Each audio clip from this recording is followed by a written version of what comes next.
हाथरस में दरिंदगी की इंतहा के बाद जो कुछ हुआ वो सब सवालों के घेरे में है। चाहे पुलिस का रवैया हो, रात के अंधेरे में बेटी का अंतिम संस्कार करना हो, या फिर अब जिलाधिकारी डीएम का परिवार को धमकी देना, हर बात पर सवाल उठे। लेकिन सवाल सिर्फ हाथरस, बलरामपुर या राजस्थान के बारां का नहीं है। सवाल उस हर जगह का है जहां दरिंदे बेटियों की इज्जत से खेलकर उन्हें बेरहम मौत दे रहे हैं और सियासतदान सड़क पर सिर्फ राजनीतिक रोटियां सेक रहे हैं। यूपी से राजस्थान तक शहर बदलते हैं, दरिंदे बदलते हैं, बेटियों की किस्मत नहीं बदलती। ठाकुर दलित हो जाता है, हिंदू मुसलमान का एंगल निकल आता है। संदीप, रामू, रवि, लौकुश हो या साहिल शाहिद, रेप पर तेरा राज्य मेरा राज्य के आरोप प्रत्यारोप भी शुरू हो जाते हैं। लेकिन बेटियों से बेरहमी की इंतहा नहीं बदलती। आखिर कब तक ये सब चलता रहेगा? प्रदेश का मुखिया कोई भी हो, जवाब तो देना पड़ेगा। मगर जवाब देना कौन चाहता है? खुल्लम खुल्ला राजनीति हो रही है। भरी दोपहर में राहुल प्रियंका नोएडा ग्रेटर नोएडा एक्सप्रेसवे होते हुए पैदल हाथरस जाने की जिद पर अड़ गए। बीच रोड में धक्का मुक्की तक हो गई। राहुल का रास्ता रोकने पुलिस अफसर आए तो राहुल ने खुद हाथ से उन्हें दूर धकेलना चाहा। इसके बाद हंगामा बढ़ा, धक्का मुक्की बढ़ी तो राहुल गांधी जमीन पर गिर गए।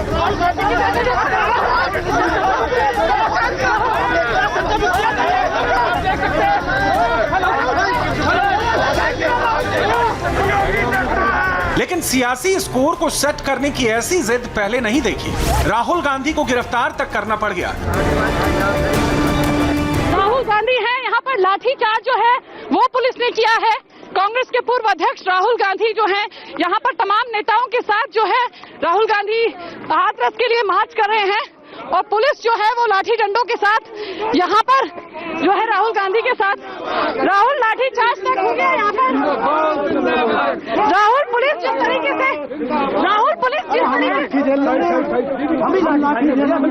राहुल गांधी लोग हैं, लाठीचार्ज यहाँ पर लाठी हाथ में लेकर के जो है वो कांग्रेस के नेताओं को घेरा हुआ है पुलिस ने। राहुल यहाँ पर जो है हालांकि कांग्रेस के तमाम नेता जो हैं वो राहुल गांधी को घेरे हुए हैं और यहाँ से आगे बढ़ रहे हैं। राहुल गांधी हालांकि कैमरे पर कुछ भी नहीं बोलना चाह रहे हैं। अभी पुलिस वालों ने मुझे धकेल के लाठी मार के गिराया, ठीक है, मैं कुछ नहीं कह रहा हूँ, कोई प्रॉब्लम नहीं।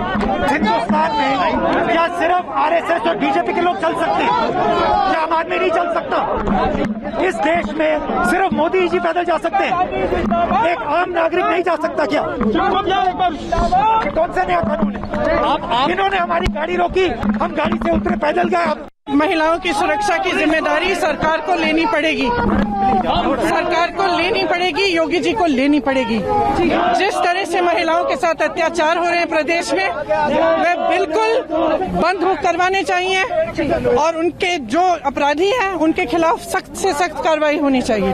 क्योंकि ये स्थिति पिछले साल में बदली नहीं है। आपको याद होगा पिछले साल तकरीबन इसी समय हम उन्नाव की बेटी की लड़ाई लड़ रहे थे और आज ये स्थिति है कि आज हर रोज उत्तर प्रदेश में 11 रेप के केस दर्ज होते हैं। कहानी सिर्फ हाथरस भर की नहीं है। हैवानियत की वारदात ने सिर्फ हाथरस को नहीं हिलाया। लखनऊ से महज 150 किलोमीटर दूर बलरामपुर में जो कुछ हुआ उसने इंसानियत पर कलंक लगा दिया। बलरामपुर के गैंसड़ी में एक 22 साल की बेटी के साथ गैंगरेप का आरोप है। जहर का इंजेक्शन लगाने का दावा है। आरोप यह भी है कि लड़की के कमर और दोनों पैर तक तोड़ दिए गए हैं, जिसके चलते वो बेटी तड़प तड़प के मौत के मुंह में समा गई। परिवार ने बताया, मौत से पहले बेटी ने सिर्फ कहा, बहुत दर्द हो रहा है, अब मैं बच नहीं पाऊंगी। खुद इस परिवार ने इंडिया टीवी संवाददाता पवन नारा को बेटी के साथ हुई क्रूरता की पूरी दास्तान बताई। जहाँ सीट पैर रखते हैं वहीं पे उसको पागल के तरह हो गई थी एकदम। हाँ, एकदम पैर वैर में कोई ताकत नहीं था उसका, जैसे लगा टूटा हुआ सब लुंज है एकदम पैर कमरे। तब हम गए देखे, फिर उसके पापा देखे, फिर उठाने लगे, फिर उसके कोई ताकत ही नहीं था। फिर उसके पापा बेहोश थी वो? बेहोश नहीं थी, ताकती थी, बैठे। हाँ, बेसुध थी। वो आपको देख रही थी, पहचान रही थी, लेकिन उसके शरीर में ताकत नहीं? हाँ, ताकत नहीं था उसके शरीर में, निगाह उगाह से चढ़ी चढ़ी थी। तब उसके पापा गोद में उठा के लाए, सुलाए यहाँ पे। फिर हम मुंह धुलाए, हम कहे बेटा तुम यहाँ से तो ठीक ठीक गई थी, क्या हो गया तुम्हें?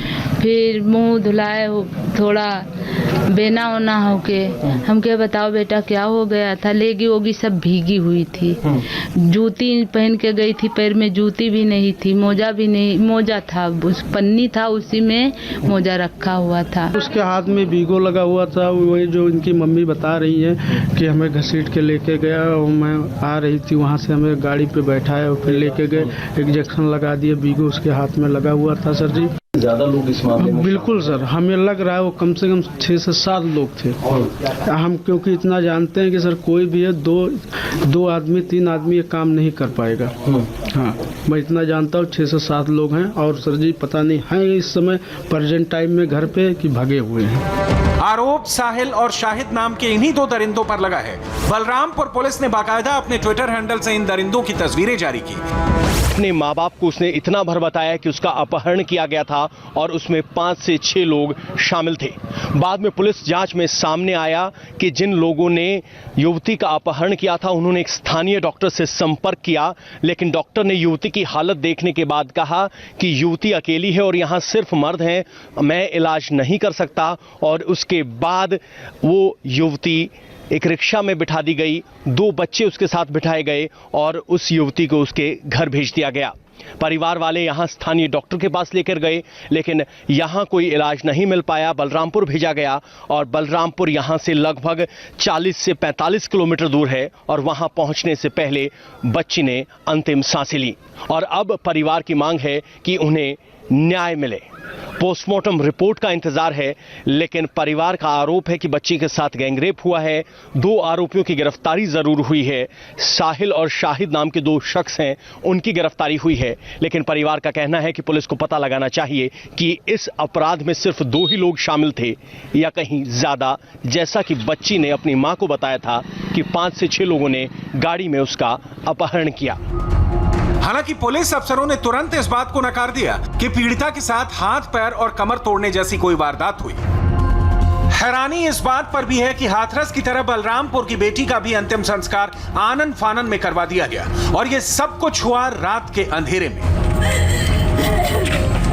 सवाल उठे कि जब हिंदू संस्कृति में रात को अंतिम संस्कार नहीं होता है तो क्यों किया गया?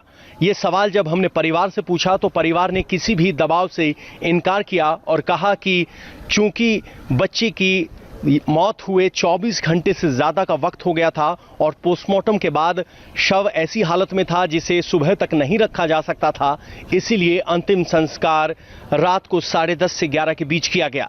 परिवार किसी भी तरह के दबाव से इनकार कर रहा है। लेकिन आप सोचिए इस बेटी पर क्या बीती होगी।